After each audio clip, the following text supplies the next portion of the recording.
Good morning students. वर्ग और वर्गमूल चैप्टर चल रहा था और हम लोग अभाज्य गुणनखंड विधि पर आधारित प्रश्नों पर चर्चा कर रहे थे।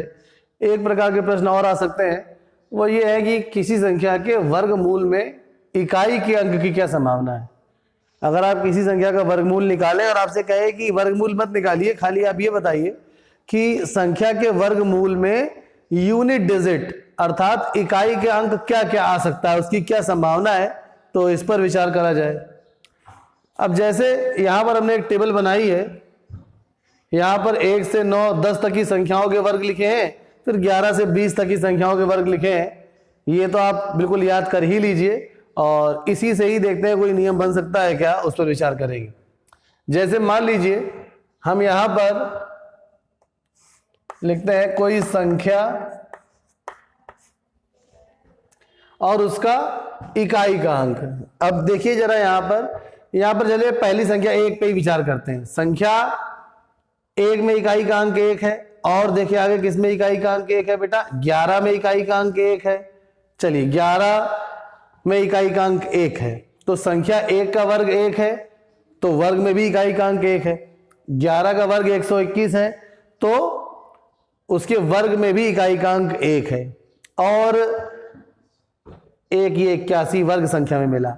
अब देखते हैं जरा संख्या 9 का वर्ग 81 है बेटा, उसमें इकाई का अंक 1 है।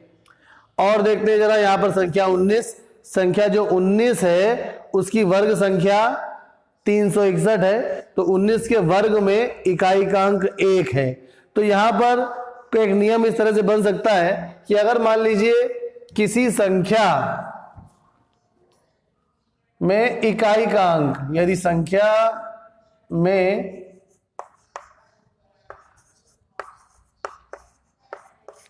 इकाई अंक और फिर हम लिखेंगे यहां पे वर्ग संख्या में इकाई अंक,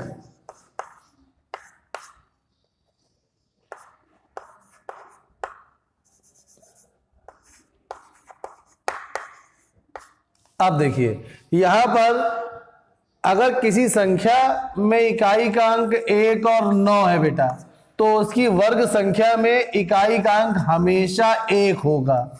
ये नियम एक हमें यहां से प्राप्त हुआ कि अगर मान लीजिए कोई संख्या है और उसका इकाई का अंक 1 या 9 है तो देखिए यहां पे जरा संख्या 1 का वर्ग 1 आया है, 9 का वर्ग में इकाई का अंक 81, इकाई का अंक संख्या 9 का वर्ग 81 है जिसमें इकाई का अंक 1 है। उसके बाद इकाई का अंक 9 वाली संख्या 19 है, 19 का वर्ग किया तो 361 आया, उसमें भी इकाई का अंक 1 है। तो यही नियम आगे की संख्याओं में भी फॉलो होगा।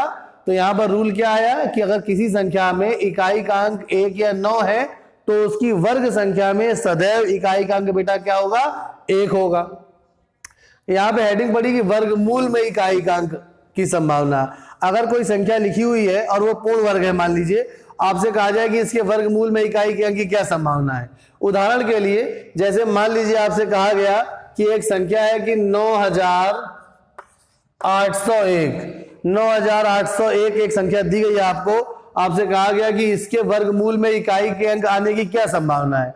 तो आपने देखा कि संख्या में इकाई का अंक क्या है बेटा, अगर संख्या में इकाई का अंक वर्ग संख्या में, ये तो 9801 एक वर्ग संख्या है और कह रहा है कि इसके वर्गमूल में, जब आप इसका वर्गमूल निकालेंगे तो वर्गमूल क्या आएगा ये नहीं पूछ रहा है, प्रश्न ये है कि इसके वर्गमूल में इकाई का अंक क्या होगा। इसके वर्गमूल में बेटा इकाई का अंक क्या होगा। तो आपने अभी इस टेबल में ऑब्जर्व किया है कि अगर वर्ग संख्या में इकाई का अंक 1 है तो संख्या में इकाई का अंक क्या होगा, या तो 1 होगा या तो 9 होगा। देखिए जरा यहाँ पे वर्ग संख्या में 361 वर्ग संख्या है, उसका वर्गमूल 19 है, उसमें इकाई का अंक 9 है। और आगे देखते हैं यहाँ पर 121 वर्ग संख्या है, उसकी वर्गमूल 11 है जिसमें इकाई का अंक 1 है। तो अब आपने ये देखा कि किसी संख्या वर्ग संख्या का अगर इकाई का अंक 1 है तो उस संख्या अर्थात उसके वर्गमूल में इकाई का अंक आने की क्या संभावना है, या तो 1 आ सकता है या तो 9 आ सकता है। एक नियम ये आपको पता चला।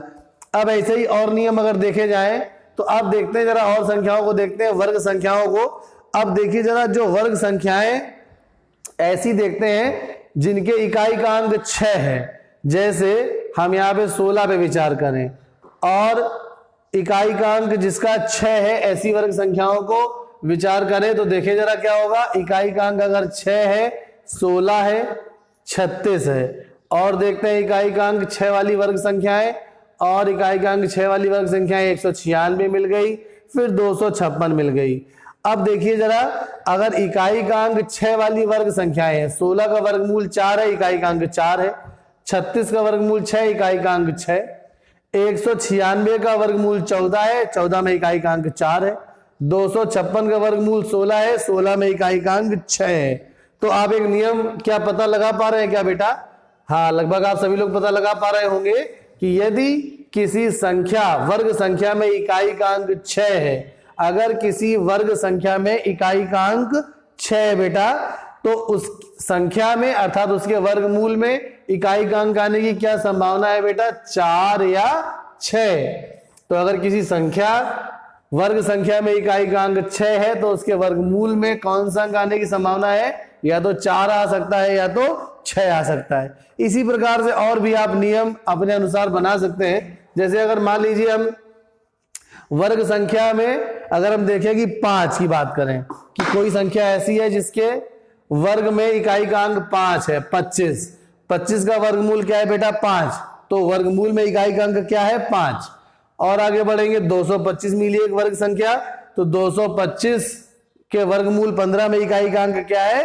5। तो यहां पर एक और नियम हमें मिल रहा है कि अगर किसी वर्ग संख्या में बेटा इकाई का अंक 5 है, वो संख्या पूर्ण वर्ग है और उसमें इकाई का अंक 5 है, तो उसके वर्गमूल में भी इकाई का अंक क्या होगा बेटा?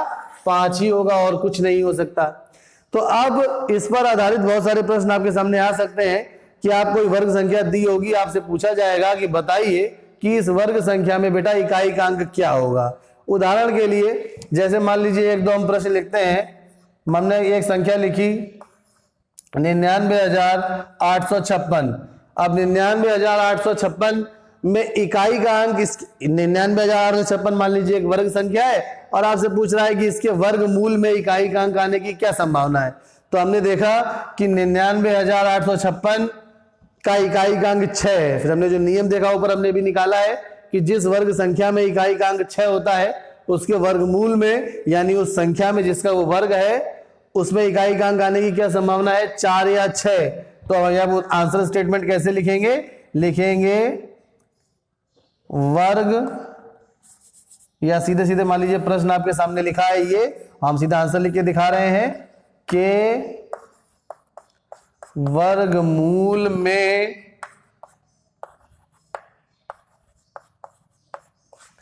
इकाई का अंक हो सकता है 4 या 6।